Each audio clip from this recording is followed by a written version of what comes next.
একাদশ এবং দ্বাদশ শ্রেণীর শিক্ষার্থীদের আজকের ভিডিওতে স্বাগত। আজকে কুমিল্লা সরকারি কলেজের দ্বাদশ শ্রেণীর নির্বাচনী পরীক্ষার প্রশ্ন সমাধান করব। এখানে মোট 25টি প্রশ্ন রয়েছে। আমরা প্রত্যেকটি প্রশ্ন সমাধান করব। সরাসরি প্রশ্নে চলে যাই। তোমাদের সাথে আছি আমি সুমন স্যার, আইসিটি টাইমসের পক্ষ থেকে। প্রথম প্রশ্নে একটি হেক্সাডেসিমাল সংখ্যা দেয়া আছে। এই সংখ্যাটি একটি হেক্সাডেসিমাল সংখ্যা, যদিও এখানে ভিত্তি উল্লেখ করা নাই। বলা হচ্ছে B5D বলা হচ্ছে B5D এর সমকক্ষ দশমিক সংখ্যা কোনটি? দশমিক সংখ্যা মানে ডেসিমেল সংখ্যা। এখন B5D এই সংখ্যাটির সমতুল্য ডেসিমেল সংখ্যা নির্ণয় করতে হবে। যেহেতু সংখ্যাটি একটি হেক্সাডেসিমাল সংখ্যা, তাই তার ভিত্তি হবে 16। অবস্থান হচ্ছে 0, 1, 2। তাহলে কোন সংখ্যাকে ডেসিমেলে রূপান্তর করতে হলে তার প্রত্যেকটি অঙ্ককে তার স্থানীয় মান দ্বারা গুণ দিতে হয়। তাহলে B এর স্থানীয় মান হচ্ছে 16 to the power 2, 5 এর স্থানীয় মান হচ্ছে 16 to the power 1 এবং D এর স্থানীয় মান হচ্ছে 16 to the power 0। আমরা জানি B এর সমতুল্য ডেসিমেল মান হচ্ছে 11 এবং 16 স্কয়ার মানে হচ্ছে 256। 5 × 16 80। D এর সমতুল্য ডেসিমেল মান হচ্ছে 13। কোনো কিছুর উপর পাওয়ার 0 মানে হচ্ছে 1, তাহলে 13 হবে। এখন 256কে যদি আমরা 11 দিয়ে গুণ করি, তাহলে টোটাল অ্যান্সার আসবে হচ্ছে 2816 প্লাস 8 প্লাস 13। তাহলে টোটাল যোগফল দাঁড়াবে 2909, অর্থাৎ অপশন ক সঠিক। এখন আমরা পরের প্রশ্নে যাই। বলা হচ্ছে নিচের কোনটি ল্যানের উদাহরণ? ল্যানের পূর্ণরূপ হচ্ছে লোকাল এরিয়া নেটওয়ার্ক। এই লোকাল এরিয়া নেটওয়ার্কের বিস্তার হয় আপ টু মানে সর্বোচ্চ 1 কিলোমিটার। দেখেন তো অপশনগুলো খেয়াল করে, যে বলা হচ্ছে একটি অফিসের নেটওয়ার্ক, একটি অফিস তার দৈর্ঘ্য 1 কিলোমিটার পর্যন্ত হতে পারে, তার বেশি হয় না সাধারণত। সিটি ওয়াইড নেটওয়ার্ক, একটা সিটির নেটওয়ার্ক 1 কিলোমিটারের বেশি হয়। তাহলে আমার অপশন ক সঠিক হচ্ছে, খ সঠিক হচ্ছে না, কারণ যেহেতু ল্যান 1 কিলোমিটার পর্যন্ত কভার করে, বা কোনো নেটওয়ার্কের বিস্তার যদি 1 কিলোমিটার হয় তাহলে সেটাই হবে ল্যান।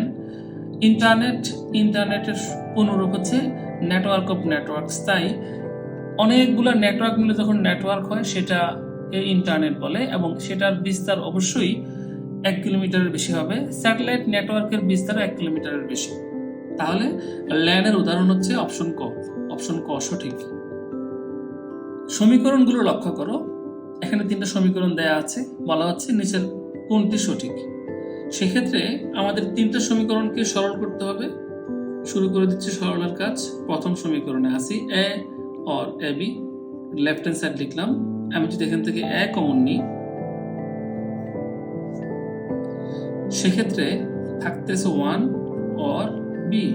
অরের ক্ষেত্রে একটা ইনপুট যদি 1 হয় তাহলে সম্পূর্ণ আউটপুট হবে 1। তাহলে এ এন্ড 1, এই পুরোটাকে 1 লেখা যাচ্ছে। এন্ডের বেলায় 1 এর দাম নাই, তাই অ্যান্সার হচ্ছে এ। তাহলে 1 সঠিক। অপশন 2 আসি। বলা হচ্ছে A or B, left hand side. আমরা যদি এ আর এ কে গুণ করি তাহলে এ and A, R A R B কে যদি যোগ করি তাহলে হবে এ বি। এ এন্ড এ একটা এ, সূত্র হচ্ছে এ এন্ড এ সমান একটা এ, এবং পাশে আছে অর এ বি। এটাই হচ্ছে আমার প্রথম কোশ্চেনের সমান। তাহলে অ্যান্সারও প্রথমটার মতোই হবে এ, এটাও সঠিক। পরের অপশনে আসি। 3 নম্বরে বলা হচ্ছে এ অর বি, এখানে দেয়া আছে এ অর সি।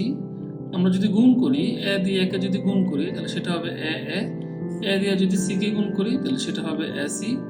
বি দিয়ে যদি আমরা একে গুণ করি তাহলে সেটা হবে এ বি, এবং বি দিয়ে যদি আমরা সি কে গুণ করি সেটা হবে বি সি।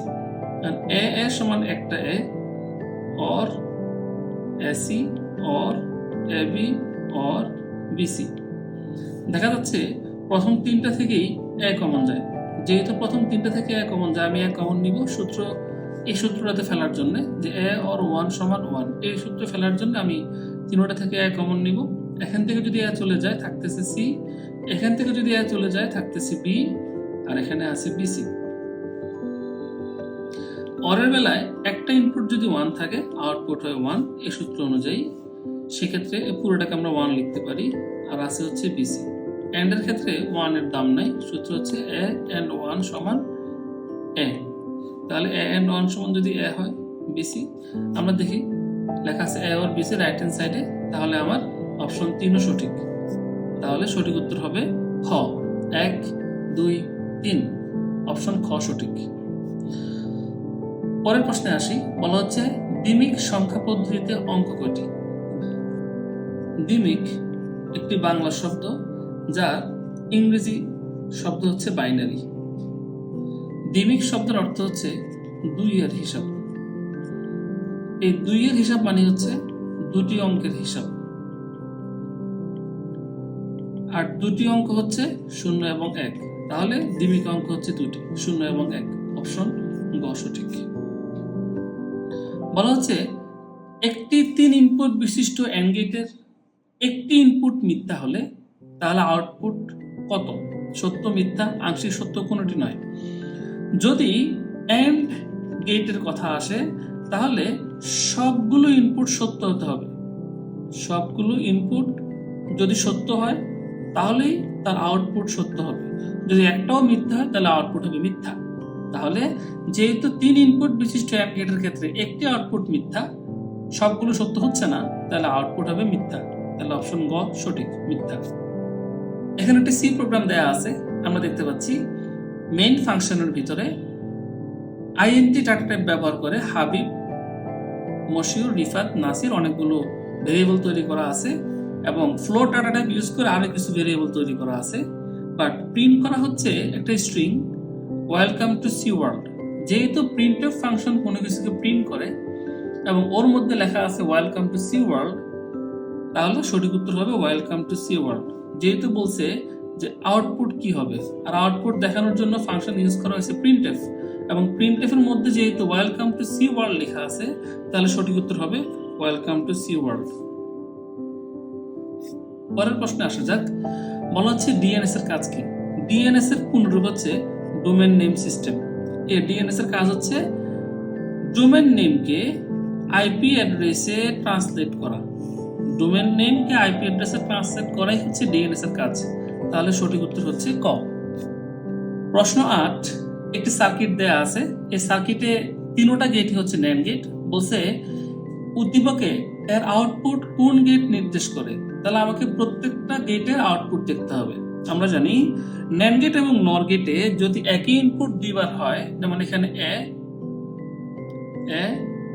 দুইবার ইনপুট হয়েছে, তাহলে আউটপুটটা হবে এ নট। বিও যেহেতু দুইবার ইনপুট হয়েছে, তাহলে আউটপুট হচ্ছে বি নট। ন্যান্ড গেট কি করবে? এ নট বি নট দুটাকে এন্ড করবে এবং নট করবে। আমরা যদি এখানে ডিমর্গান করি তাহলে লাইনটি দাঁড়াচ্ছে এ ডাবল নট, এখানে ভাঙলে চিহ্ন পরিবর্তন হবে বি ডাবল নট, এবং ডাবল নেগেশনের সূত্র অনুযায়ী এক জোড়া নট যদি আমরা বাদ দিই তাহলে এটি দাঁড়াচ্ছে এ এবং বি, কারণ আমরা জানি এ ডাবল নট সমান এ। তাহলে এই সম্পর্কটি অরে আছে, তাই সঠিক উত্তর হচ্ছে গ, গ সঠিক। পরের প্রশ্নে বলা হচ্ছে নিচের কোনটি প্রোটোকল নয়? খুব সংক্ষেপে যদি বলি তাহলে অপশন ক, খ এবং গতে লাস্টের 3টাই পি আছে। তার মধ্যে একটা হচ্ছে FTP file transfer protocol, HTTP hypertext transfer protocol, SMTP simple mail transfer protocol.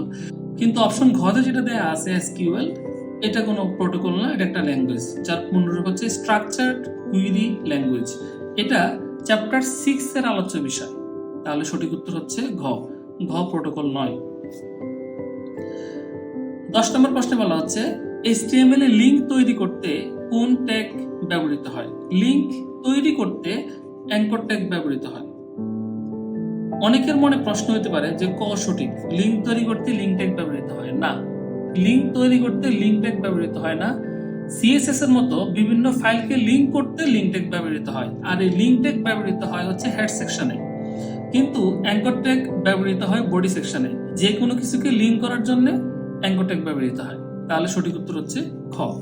এখানে HREF এবং URL এই দুটি ভুল অপশন, কারণ HREF কিন্তু কোনো ট্যাগ না, এটা অ্যাট্রিবিউট। যদিও এখানে ভুল অপশন করার জন্য অ্যারো চিহ্ন ব্যবহার করা হয়েছে, এটা একটা অ্যাট্রিবিউট। সো এটা যেহেতু ট্যাগই না, এটা আমাকে চিন্তাই করতে হবে না। এবং URL হচ্ছে ভ্যালু, URL কোনো ট্যাগ নয়, তাই URL কেও আমার সঠিক উত্তর হিসাবে চিন্তাই করতে হবে না। তাহলে অপশন গ এবং ঘ দুটি ভুল। এক্ষেত্রে ক এবং খ দুটি হচ্ছে ট্যাগ, তার মধ্যে অ্যাঙ্কর ট্যাগ হবে সঠিক অপশন। তাহলে সঠিক উত্তর হচ্ছে খ। 11 নম্বর প্রশ্নে বলা হচ্ছে সি প্রোগ্রামিং ভাষা কোন প্রকারের ভাষা? সি প্রোগ্রামিং ভাষা হচ্ছে mid level language. C K high level ল্যাঙ্গুয়েজও বলা হয়, কিন্তু সারা বিশ্বে সি মিড লেভেল ল্যাঙ্গুয়েজ হিসেবে পরিচিত। এক্ষেত্রে সঠিক উত্তর হবে গ। সি একটি হাই লেভেল ল্যাঙ্গুয়েজ এবং সি কে মিড লেভেল ল্যাঙ্গুয়েজও বলা হয়। মিড লেভেল ল্যাঙ্গুয়েজ বলার কারণ হচ্ছে সি এর সাহায্যে যেমন লো লেভেলের মতো কাজ, লো লেভেল প্রোগ্রামিং এর মতো কাজ করা যায়, তেমনি হাই লেভেলের সুবিধাও পাওয়া যায়। এই সেন্স থেকে C K mid level language বলা হয়েছে। তাহলে এখন আমি সঠিক উত্তর হিসেবে কোনটা নিব? খ নিব নাকি গ নিব? দুটি সঠিক, কিন্তু প্রশ্নকর্তা এখানে মনে হয় যে গ কে সঠিক উত্তর হিসেবে বাছাই করবেন, কারণ সারা বিশ্বে মিড লেভেল ল্যাঙ্গুয়েজ হিসাবে সি এর জনপ্রিয়তা সবচেয়ে বেশি। তাহলে আমরা সঠিক উত্তর হিসেবে গ নিচ্ছি। পরের প্রশ্নে বলা হচ্ছে কোনটি একটি বৈধ ভেরিয়েবল নাম? অপশন ক নিয়ে যদি কথা বলি, এই অপশনে যে নামটি দেয়া আছে সেটি শুরুই হয়েছে 1 2 3 দিয়ে, মানে সংখ্যা দিয়ে। আমরা জানি চলক ঘোষণার ক্ষেত্রে চলকের নাম সংখ্যা দিয়ে শুরু হতে পারবে না, তাই এটি ভুল। অপশন খ যদি বলি, এটি সঠিক, কারণ এখানে একটি স্পেশাল ক্যারেক্টার অ্যালাউড এবং সেটা হচ্ছে আন্ডারস্কোর, এবং তা দিয়েই চলক শুরু করা হয়েছে, এটা সঠিক। অপশন গ ভুল, কারণ এখানে আইএনটি হচ্ছে একটি কিওয়ার্ড। সি ভাষায় টোটাল 32টি কিওয়ার্ড আছে, তার মধ্যে আইএনটি একটা কিওয়ার্ড। কিওয়ার্ডকে চলকের নাম হিসাবে ব্যবহার করা যায় না, তাই এটি ভুল। এবং অপশন ঘতে যদি আমরা দেখি, অপশন ঘ শেষ হয়েছে হ্যাশ দিয়ে, হ্যাশ ক্যারেক্টার অ্যালাউড না, অনলি আন্ডারস্কোর, যেটা আমরা একটু আগে দেখলাম এখানে আন্ডারস্কোর অ্যালাউড। তাহলে সঠিক উত্তর হচ্ছে খ। 13 নম্বর প্রশ্ন বলা হচ্ছে সি প্রোগ্রামে কোন অপারেটরটি যুক্তি বোঝাতে ব্যবহৃত হয়? এখানে অপশন ঘ যে সাইনটি দেয়া আছে এটি যুক্তি বোঝাতে ব্যবহৃত হয় এবং এটি বিটওয়াইজ অর অপারেশনের ক্ষেত্রে ব্যবহৃত হয়। তাহলে সঠিক উত্তর হচ্ছে ঘ। এখানে অপশন ক হচ্ছে প্লাস, যেটি বাইনারি অপারেটর, এবং খ এবং গ হচ্ছে কম্পারিজন বা তুলনা করার জন্য ব্যবহার করা হয়, যেটি হচ্ছে অ্যান্ড যা এবং বোঝাতে ব্যবহার করা হয়, এবং ইকুয়াল যা সমান কিনা তা জানতে ব্যবহার করা হয়। তাহলে আমরা এখানে সঠিক উত্তর হিসেবে নিব হচ্ছে অপশন ঘ। 14 নম্বর প্রশ্নে বলা হচ্ছে একটি আনঅর্ডার লিস্ট তৈরি করতে HTML এর কোন ট্যাগ ব্যবহৃত হয়? আনঅর্ডার লিস্ট তৈরি করতে ব্যবহৃত হয় UL ট্যাগ। ইউ তে আনঅর্ডার্ড, এল তে লিস্ট। তাহলে সঠিক উত্তর হচ্ছে ক। নিচের কোনটি স্ট্যান্ডার্ড ইনপুট ফাংশন? এখানে নিচের ক হচ্ছে স্ট্যান্ডার্ড স্ক্যানএফ। স্ক্যানএফ হচ্ছে স্ট্যান্ডার্ড ইনপুট ফাংশন। আপনি স্ট্যান্ডার্ড ফাংশন কিভাবে বুঝবেন? ইনপুট বুঝে নেন আগে। ইনপুট স্ক্যানএফ এর মাধ্যমে কিবোর্ড থেকে ডাটা নিয়ে মেমোরিতে রাখা হয়, তাই স্ক্যানএফ একটি ইনপুট ফাংশন। স্ট্যান্ডার্ড কিভাবে বুঝবেন? কারণ স্ক্যানএফ এর হেডার ফাইল হচ্ছে stdio.h। এখানে std এর পুনরূপ হচ্ছে স্ট্যান্ডার্ড। আই তে ইনপুট, ও তে আউটপুট। যেহেতু স্ক্যানএফ এর হেডার ফাইল হচ্ছে stdio.h এবং std মানে স্ট্যান্ডার্ড, এই কারণে প্রশ্নকর্তা এখানে স্ট্যান্ডার্ড ইনপুট ফাংশন বলেছেন। তাহলে সঠিক উত্তর হচ্ছে ক। খ সঠিক উত্তর কেন হবে না? খ যদিও stdio.h এর একটা ফাংশন, বাট এটা আউটপুট ফাংশন। এখানে অপশন ঘ এটি হচ্ছে user defined function, main function, input function নয়। ঘ এটি হচ্ছে ইনপুট আইএনটি বলে একটা ফাংশন ব্যবহার করা হয়েছে। আইএনটি একটা কিওয়ার্ড, মূলত এই নামে কোনো ফাংশন তৈরি করা যাবে না।